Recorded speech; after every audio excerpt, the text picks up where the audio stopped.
Bracia Rodzeń.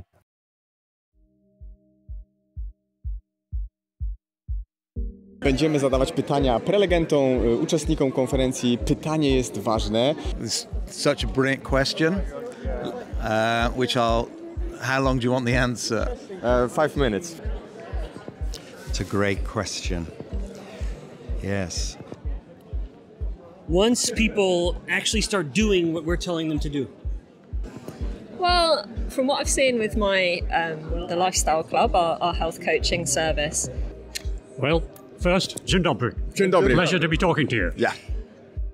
No to teraz słuchajcie, wyzwanie. My sobie zadamy pytania. Będziemy zadawać pytania prelegentom, uczestnikom konferencji. Pytanie jest ważne.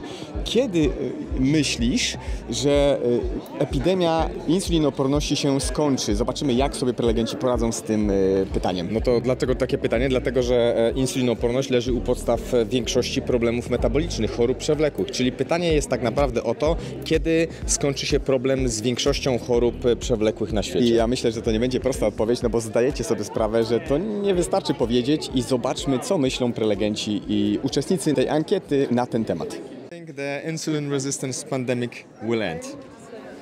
It's such a brilliant question, how long do you want the answer? 5 minutes. 5 minutes. So my dad, from an early age, I remember he had gout. Yeah.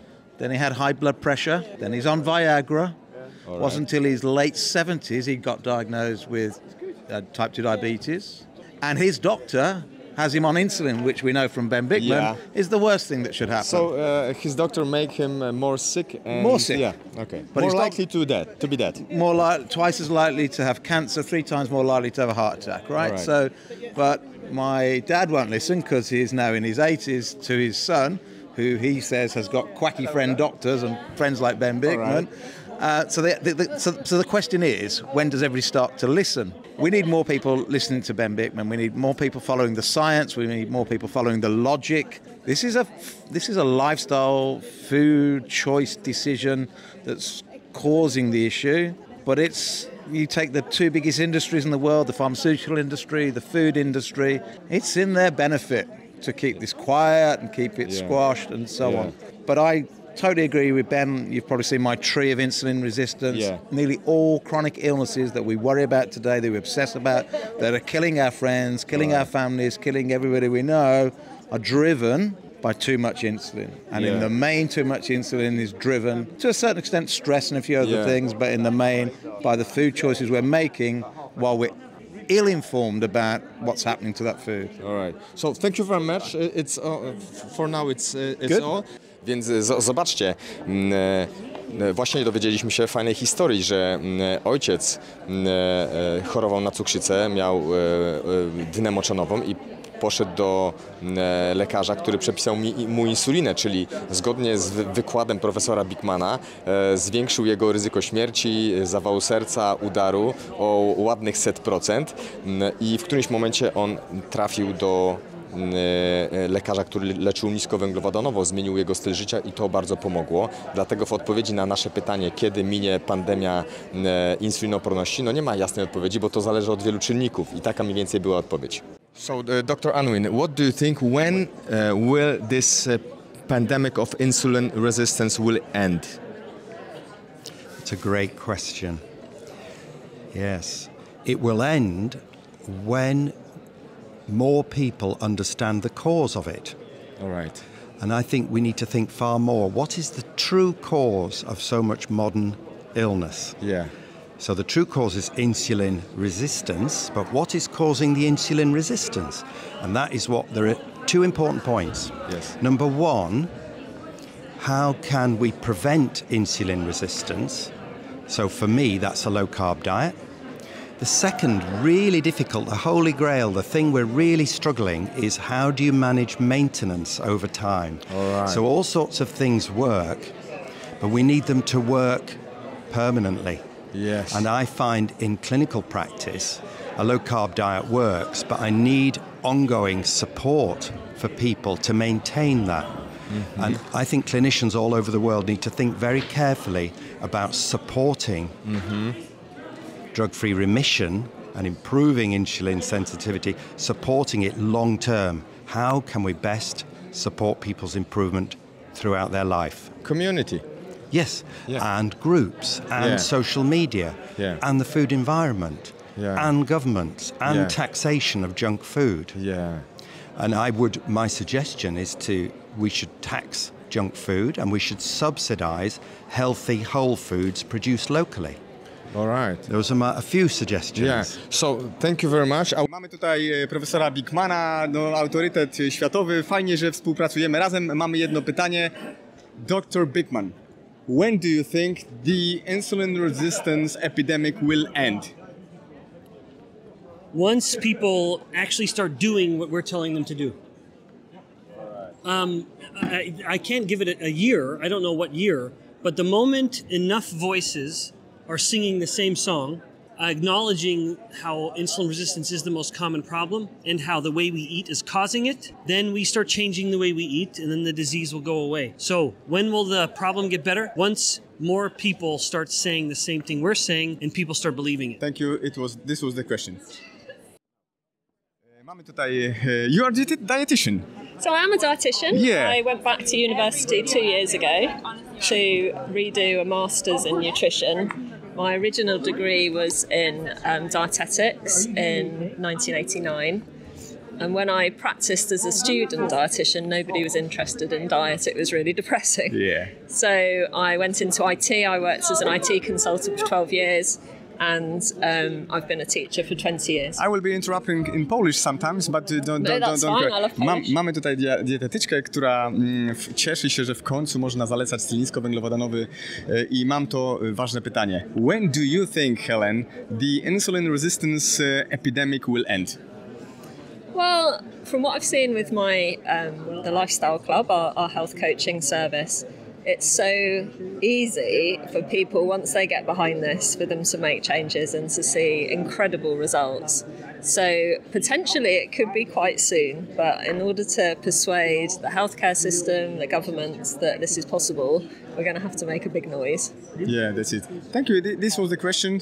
Thank you very much and have a good lunch.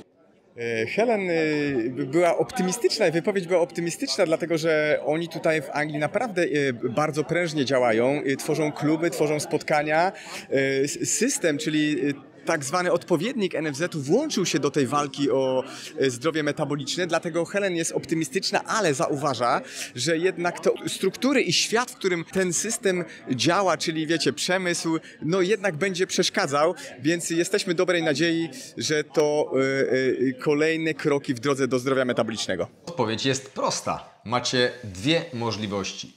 Jeżeli połkniecie niebieską tabletkę, pozostaniecie w Matrixie.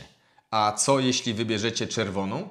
Opuścicie Matrix, ale jedyne co możemy Wam obiecać to prawda i tylko prawda, nic poza nią. Ale obiecujemy, że prawda wyzwala i pomaga żyć pięknie. Więcej na ten temat w książce Metoda odchudzania Braci Rodzeń. Zapraszamy. First, a few words in Polish. Witamy, mamy tutaj wybitnego profesora, który zajmuje się zdrowiem metabolicznym. Mamy do niego jedno pytanie. Professor Roy, we have one question for you. When do you think the insulin resistance epidemic will end? Well, first, dzień dobry. Dzień dobry. Pleasure to be talking to you. Yeah.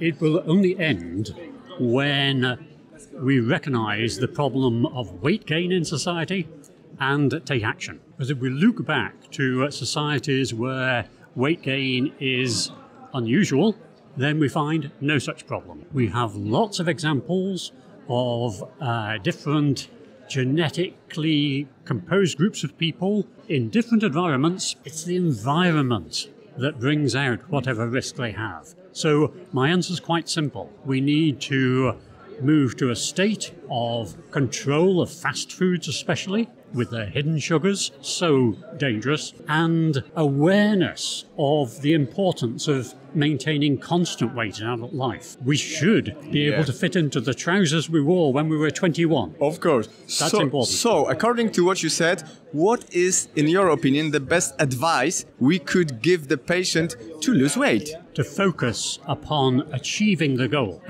usually at least 10 kilograms weight loss. For lighter people, 10% will do, but there is that goal. Without it, changing the composition of diet will achieve relatively modest goals. Yes, yes, it's useful, especially in a high carbohydrate society. But the goal has to be the weight. That has to be the aim that people write down, discuss with their spouse, with their friends, so that they have help from those around them, not the hindrance of people saying, you must have a piece of cake. So there are these important things of setting the goals, of moving forward to that, but recruiting the help of others. I think those are the central issues. Thank you very much. We appreciate thank you. My pleasure. Thank you, professor. And enjoy your trip to the UK. Yeah, thank you. We are. Komentarz. Świetne jest to, że słuchajcie, tutaj spotykamy się z naukowcami, którzy mają też inne podejście, bo tak jak profesor Roy, który zajmuje się zdrowiem metabolicznym, no on akurat uważa, że głównym czynnikiem, na którym trzeba się skupić, jest masa ciała i to masę ciała i spadek masy ciała jest najważniejszym czynnikiem, który decyduje o zdrowiu metabolicznym. Oczywiście sprzeczamy się troszkę tutaj, no bo są osoby, które są szczupłe i są chore metabolicznie, a są oczywiście garstka osób otyłych, zdrowych metabolicznie, ale świetne jest to, że zdobywamy tą wiedzę po to, żeby poszerzać horyzonty, nie zamykać się w swoim świecie, także poszerzajmy te horyzonty. To, co powiedział profesor, że low carb jest bardzo fajne, to podejście low carb jest świetne, pod warunkiem, że zastąpi się brak węglowodanów innym jedzeniem. No i my mamy rozwiązanie na to. Właśnie tym brakującym elementem jest białko. Dbajmy o białko. Białko nie jest przecież węglowodanem. Dbajmy o białko naturalne, które idzie z tłuszczem, więc no, to jest niesamowite. Ja sobie też tak myślę, no jesteśmy po to, żeby też nie przytakiwać, ale polemizować. No, jeżeli ktoś ma 50 kilo i jeszcze ma schudnąć i ma niedowagę, ale jest chory metabolicznie, no to ja bym nie doradzał tej osobie chudnąć, tylko raczej przybrać na masę mięśniowej, przybrać wagę, jednocześnie zmienić sposób jedzenia i wycofać choroby metaboliczne. Oczywiście, ale też trzeba zwrócić uwagę na to, że będzie tutaj wykład, myślę, nie? Jutro Jane Unwin powie o uzależnieniu tak naprawdę, więc no, jeżeli wiemy, że jakaś substancja uzależnia, trzeba ją ograniczać. Oczywiście, tak jak wspomniał profesor Roy, no każdy radykalizm jest taki trochę tricky, więc trudny prawdopodobnie do utrzymania, ale mówimy o radykalizmach, czyli to jest też złe słowo, ale dobrze skonstruowana dieta ketogeniczna czy niskowęglowodanowy styl życia w żaden sposób nie w dobrym środowisku jeszcze tym psychicznym, czyli nie powoduje chęci wracania do tego szkodliwego środowiska. To jeszcze przy okazji sprawdzę, bo zaraz idziemy na jedzenie, jak wygląda poziom glukozy u mnie. Zobaczymy, czy to styl niskowęglowodanowy mnie nie uszkadza, czy czasami nie robi mi krzywdy. Zobaczcie, 107. Był wzrost po kawie, jest teraz płaska linia 107. No jest trochę tutaj, jakby nie było takiej ekscytacji, może trochę stresiku, no to powoduje mobilizowanie glukozy z wątroby i to jest całkowicie normalna sprawa. Idziemy dalej coś zjeść. Albo nie.